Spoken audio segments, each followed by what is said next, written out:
temptation, feel every vibration, imagine the sensation, will hear my body call.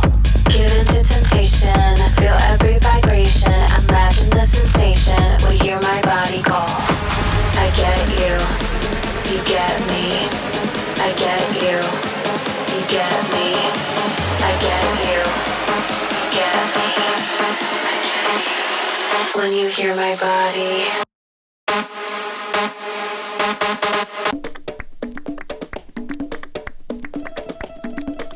कभी कभी जिंदगी हमें ऐसे मोड़ पर ले आती है जहां हम खुद को खो देते हैं और फिर कहीं दूर किसी अनजान जगह पर हमें खुद को फिर से पाने का मौका मिलता है। ये लाइन मेरी बीवी की नहीं लिखी हुई है। तो देवियों और उनकी सहेलियों, हम आपको दिखाते हैं एक ऐसा सफर जो शुरू हुआ बाली की मिट्टी से और छू गया दिल तक। जयपुर एयरपोर्ट पर हाथ में चाय और दिल में एक्साइटमेंट लेकर हम निकले कुआलालंपुर के लिए। पर फ्लाइट में बैठते ही मैंने खिड़की से देखा, पूरा जयपुर हमें टॉर्च से देख रहा था कि देखो अमीरी कितने ऊपर तक ले जाती है इंसान को। सुबह कुआलालंपुर लेओवर पर पहुंच के स्टारबक्स वाली मैडम से कॉफी लेके नेक्स्ट बाली की फ्लाइट का वेट करने लगे। पर इस फ्लाइट का रोमांच अब बढ़ गया था क्योंकि सुबह हो गई थी और फ्लाइट के सारे जीव जंतु उठने वाले थे।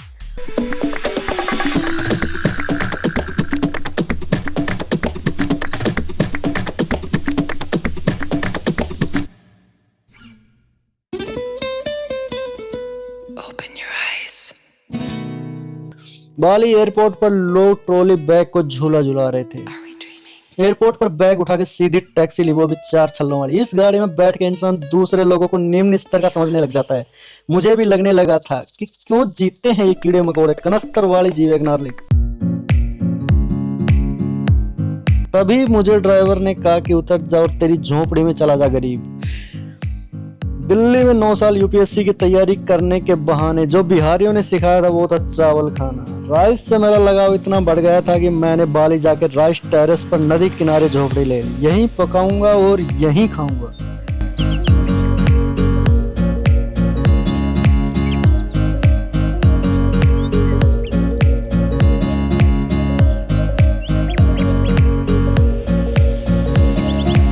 पर एक दिन रुकने के बाद मेरी दोस्त ने मुझे सिडमन वैली से सीधा उबुद ले गई।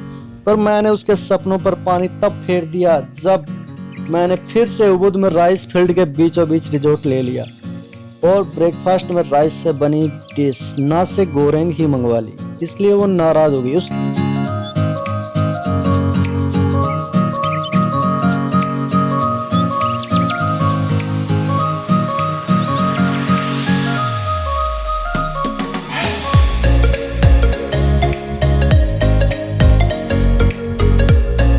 नाराजगी दूर करने के लिए मैंने स्कूटी उठाई और उसे चावल के खेत दिखाने ले गया।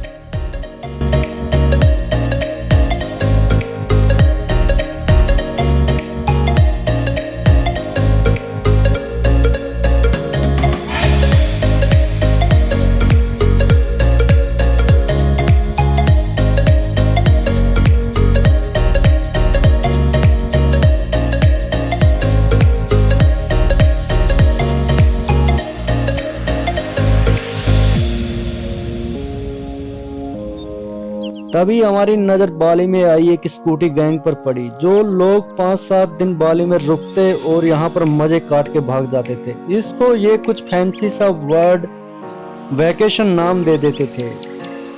मैंने उसके बाद इनकी जासूसी करने का फैसला किया। पर चावलों के खेत में मैं इतना बिजी था कि 1700 चावल के खेत देखने के बाद जब मेरी दोस्त से लड़ाई हो गई तो मैंने अपने सपोर्ट में अपना भाईचारा उतार दिया।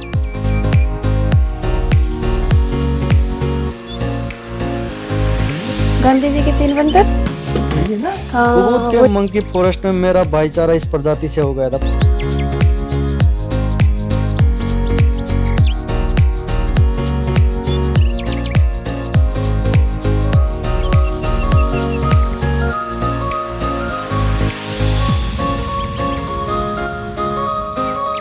पर ये सारे के सारे बंदर बाट में लगे हुए थे।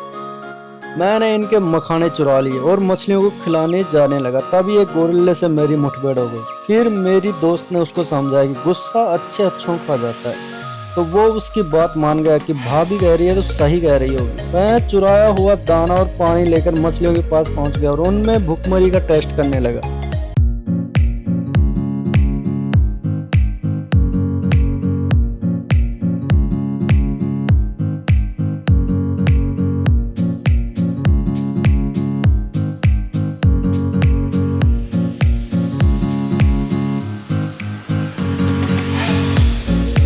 तभी मुझे मंकी फॉरेस्ट में ऐसी जगह दिखी जहां मेरी दोस्त खींची चली जा रही। मैंने उसको पकड़ के खींचने के लिए टीम बुला ली। तभी मुझे कुछ 37वीं बिरादरी के लोग दिखे जो भाईचारे में व्यस्त थे। मैं वहां से भाग निकला।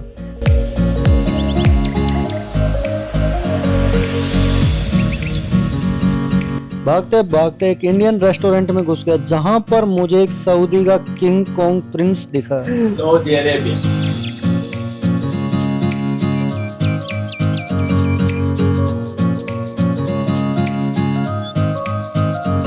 हमने खुद को शाही मान के शाही पनीर ऑर्डर कर दिया था।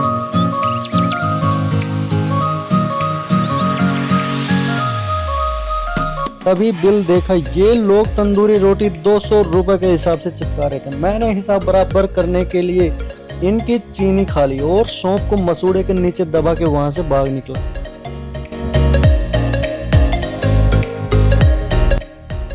अगली डिश तो मैं नमकीन चावल ही बनाऊंगा, ये सोच के मैं एक मार्ट में नमकीन लेने पहुंच गया।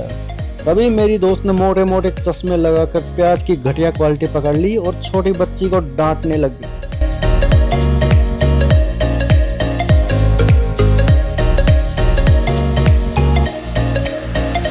उसके बाद नमकीन का जुगाड़ होते ही मैंने चावलों को ढूंढने के लिए ड्रोन उड़ा दिया और चावलों की कटाई करने राइस टेरेस पर पहुंच गया।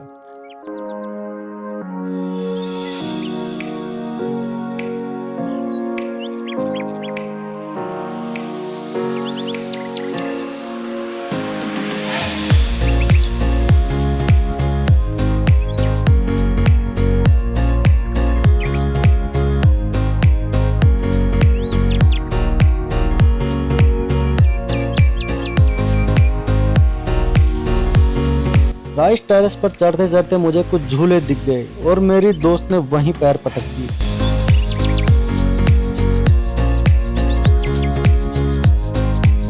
और लाल परी बनकर उड़ने चली गई। कभी घोंसले में बैठ के पक्षी उड़ा रही थी तो कभी बिना पानी के नाव चला रही थी।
कैमरामैन ने मुझे कुछ ऐसा दिखा।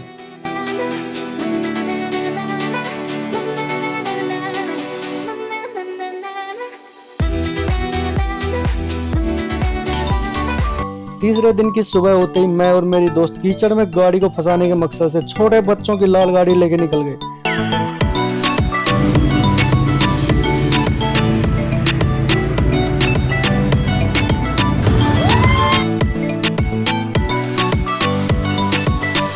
दलाल ने इसका नाम एटीवी बताया पर इसमें कहीं भी टीवी नहीं लगा हुआ था, तो इसी बात पर नाराज होकर मेरी दोस्त गुस्से में चली गई।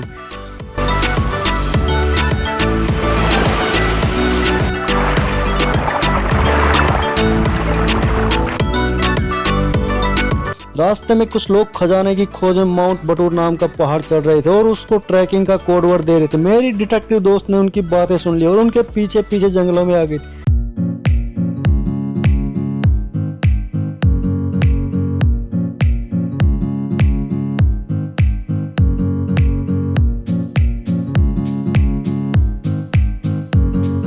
वहां पानी के नीचे खजाना था जिसे ढूंढने के लिए हमने छलांग लगा दी।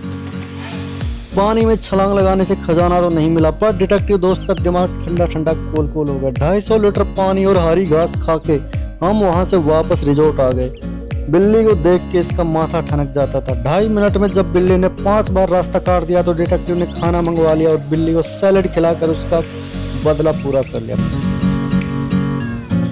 बदला पूरा होने की खुशी में हमने पूल पार्टी कर ली और वहां से निकल गए। रिजॉर्ट की बिल्ली को सैलेड खिलाने के जुर्म में हमारे पर फाइन लग गया, जिससे डिटेक्टिव नाराज हो गई। मुझे बचपन से घूमने फिरने का शौक था। यहाँ भी घूमने के लिए मैंने प्राइवेट जेट बुला लिया।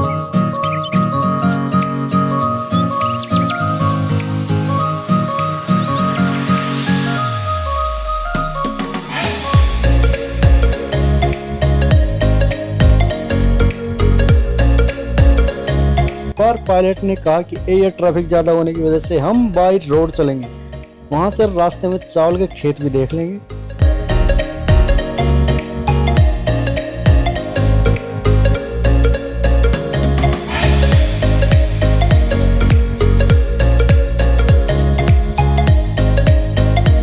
पायलट हमें बार बार चावल के खेत दिखा रहा था, जिससे डिटेक्टिव का माथा सनक गया। माथा शांत करने के लिए मैंने पायलट को किसी कॉफी शॉप पर रुकने के दिशा निर्देश दिए।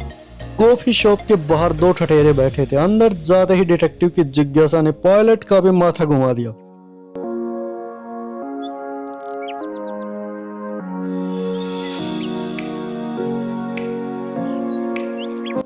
फिर पायलट ने हमें एक ऐसे जीव से मिलाया जिससे मिलकर उसकी पोटी ही खानी पड़ गई। ये जो बिल्ली जैसा दिखने वाला जानवर है, इसका नाम है स्वेट। लुवाक कॉफी बनाने में इसका अहम रोल है। कैसे शॉर्ट में समझो, अभी समझा रहा हूँ। स्वेट कॉफी की फलियों को खाते हैं, फलियों को पचाते हैं, लेकिन कॉफी बीन्स को नहीं पचा पाते। ये बीन्स फिर स्वेट की पोटी के साथ निकल जाते हैं। इन बीन्स को इकट्ठा करके साफ किया जाता है और फिर प्रोसेस करके कॉफी बनाई जाती है। चाहे ये बिल्ली के बाहर स्वेट की पोटी से बनती हो, लेकिन इसे पीने के लिए लोग हजारों खर्च करके बड़े मजे से पीते हैं, क्योंकि ये स्वादिष्ट होने के साथ पौष्टिक है। पायलट की इस स्टोरी को मेरी डिटेक्टिव दोस्त ने फॉरेनर्स की कोई साजिश बताई और ये कड़वा सच निकलने के लिए उसे 21 कप कॉफी के गटकने पड़े।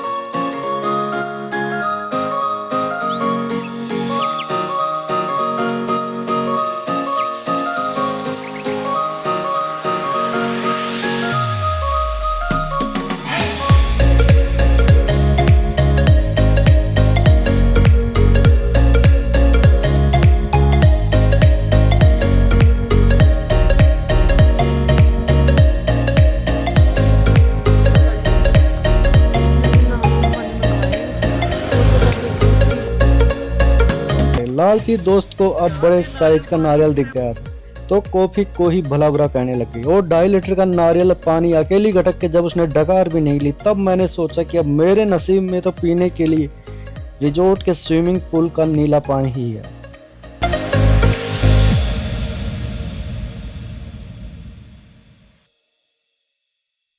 उसके बाद मैं और मेरी डिटेक्टिव दोस्त चांगू शहर की जासूसी के लिए निकले, जहां पर कुछ लोगों ने लकड़ी की तख्ती पर वर्ल्ड्स बेस्ट बीच क्लब लिख के चिपका रखा था।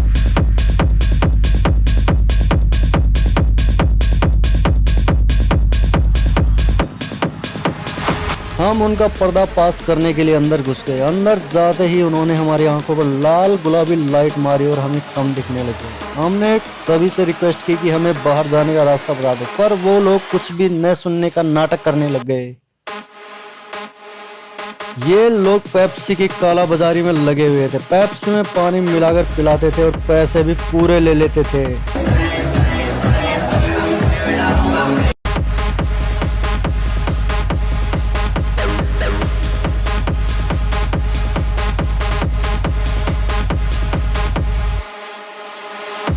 तभी हमारी नज़र शकीरा के फुप्पो की लड़की चांदनी पर पड़ी, जो स्टेज पर चढ़कर सबको नाचने के लिए उकसा रही थी। तो हम भी थोड़ा सा उकसाने में आ गए। तभी डिटेक्टिव ने याद दिलाया कि मकसद नहीं भूलना है।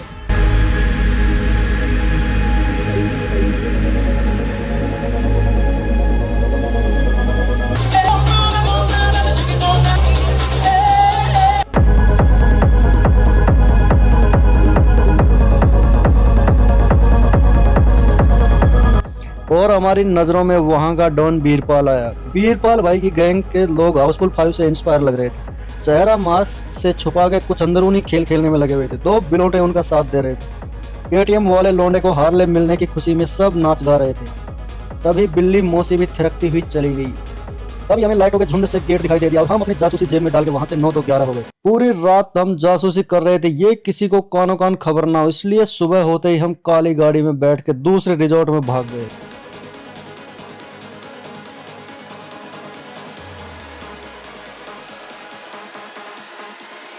रिजॉर्ट के पास से कुछ मछुआरों को जाते देखा तो हमने उनका पीछा किया और देखा यहाँ सभी मछलियों ने अपना बोरिया बिस्तर लगा रखा था। मैंने और मेरी डिटेक्टिव दोस्त ने वहाँ आम आदमी होने का नाटक किया और नॉर्मल होने का दिखावा करते करते ब्यूटीफुल सनसेट देखा।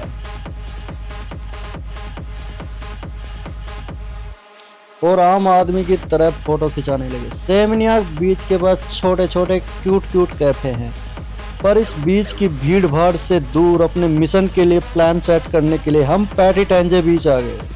अभी अंधेरा बाकी था तो हम सूरज की जासूसी में लग गए कि ये बीच पर डेली लोगों को क्या दिखाने आता है, क्यों लोग इसको देखने सुबह शाम बीच पर गोप्रो लगा के काम धंधा छोड़ के बैठे रहते हैं। She stole a smile and my heart responded. She's everything I never knew I wanted. And money won't buy her happiness. Yeah, she's my kind of glamorous. Natural beauty. तभी मेरी दोस्त ने कहा कि बीच पे बैठ के मूंगफली खा लूं तो जीवन सफल हो जाए। मैंने 10 रुपए की मूंगफली दिलाकर उसका जीवन सफल किया ही था।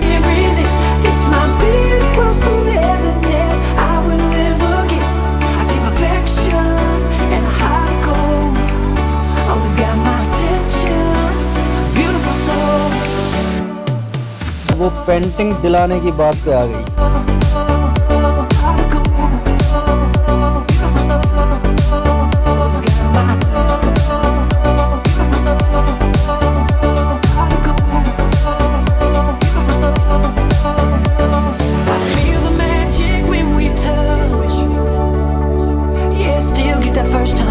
उसकी पैसे खर्च करने में रुचि बढ़ रही थी तो मैं उसे शहर से सीधा गांव ले आया। सेमिनियाक नाम के गांव में इन्होंने खाने के लिए इतने प्यार से पूछा कि हम मना ही नहीं कर पाए।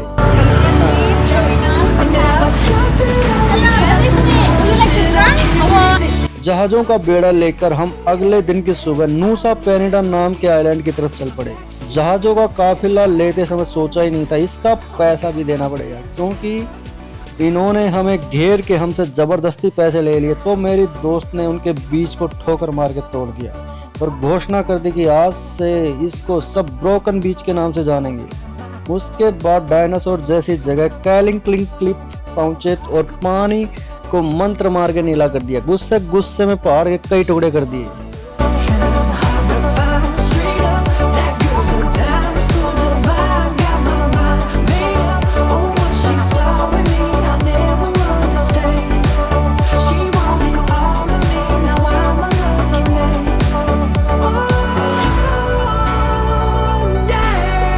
नूसा पेनिडा के लिए आप सनूर पोर्ट से फेरी लेके आ सकते हैं। मोस्टली लोग डे टूर ही लेते हैं, पर आप रुकना चाहो तो यहाँ पर ब्यूटीफुल स्टे ऑप्शन है और क्रिस्टल बीच पर एंजॉय कर सकते हैं।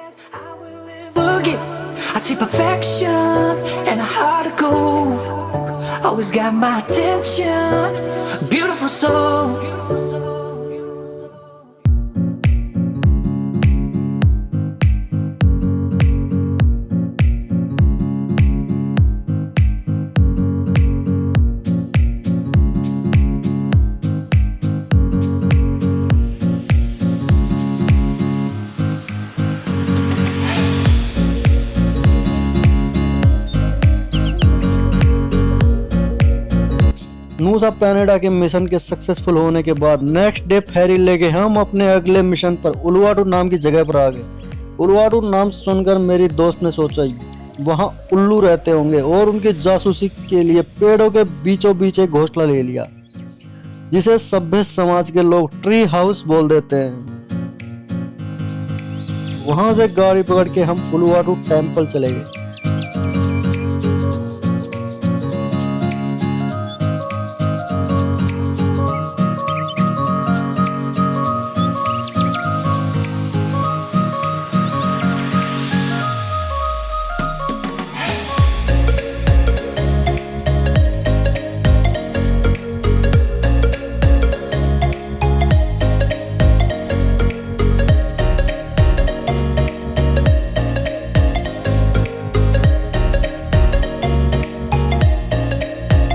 मंदिर जाकर मिशन सक्सेसफुल होने का आशीर्वाद लेके अगले पड़ाव पर मेलस्ती बीच आ गए।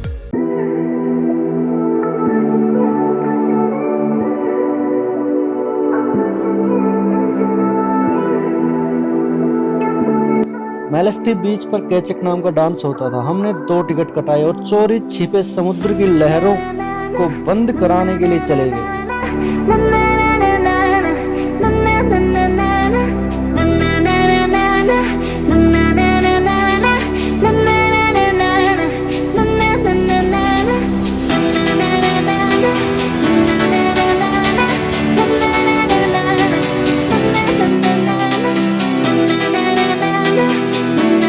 तभी ऊपर से आवाज आई कि केचक नाम का डांस स्टार्ट हो रहा है। मैं और मेरी दोस्त पॉपकॉर्न का झोला लेके भीड़ में छुप के बैठ गए और केचक डांस देखने लगे। मैं आपको केचक डांस की स्टोरी बताता हूँ। इंडोनेशिया एक मुस्लिम देश है, पर बाली आइलैंड पर 90% हिंदू लोग रहते हैं। बाली द्वीप संस्कृति और परंपरा का पर्याय है। केचक डांस बाली में रामायण की कहानी पर आधारित एक पारंपरिक नृत्य है, जिसमें हनुमान जी द्वारा सीता माता की खोज, रावण के साथ युद्ध और राम की रावण पर विजय को दिखाते हैं। केचक अग्नि नृत्य आम तौर पर 50 से 70 शर्टलेस पुरुषों द्वारा किया जाता है। इसमें चक चक की आवाज निकाली जाती है। कभी भी बाली आना हो तो इस मोमेंट को महसूस करके देखना। इसे बीच के किनारे बैठ के देखना अपने आप में एक अद्भुत एहसास है। यह लगभग 1 से 2 घंटे का शो होता है। केचक डांस देखने के बाद मेरी डिटेक्टिव दोस्त ने जासूसी छोड़ने का फैसला किया और अब वो अपनी गलती की माफी के लिए मंदिर में माथा टेकना चाहती थी।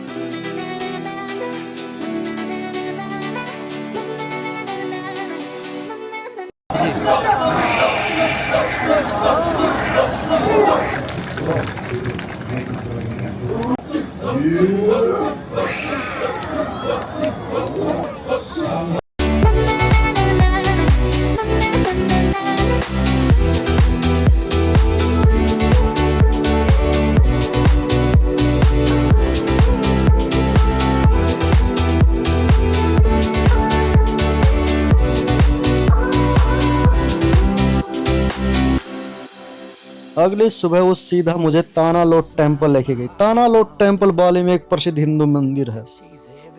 यह समुद्र तट के किनारे चट्टान पर स्थित है। यह समुद्र देवता का मंदिर है। यह मंदिर जिस शिला पर टिका हुआ है 1980 में वो कमजोर होकर जड़ने लगी थी। इसे बचाने के लिए जापान सरकार ने मदद की थी। माना जाता है बुरी आत्माओं और बुरे लोगों से इस मंदिर की सुरक्षा इसकी शिला के नीचे रहने वाले विषैले और खतरनाक सांप करते हैं। कहते हैं पुजारी निरर्थ ने अपनी शक्ति से एक विशाल समुद्री सांप को पैदा किया था, जो आज भी इस मंदिर की सुरक्षा में तैनात है। आखिरी दिन बाली से निकलना एक इम्पोर्टेंट और इमोशनल मोमेंट था हमारे लिए।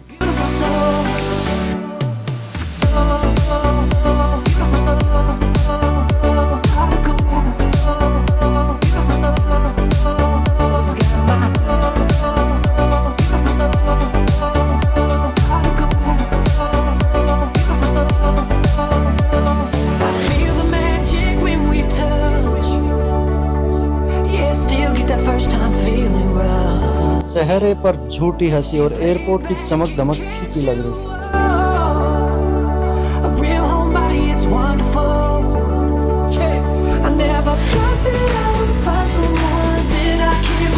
तभी फ्लाइट में बैठते ही याद आया अभी मलेशिया बाकी और दिल में लंकावी का तूफान आ गया।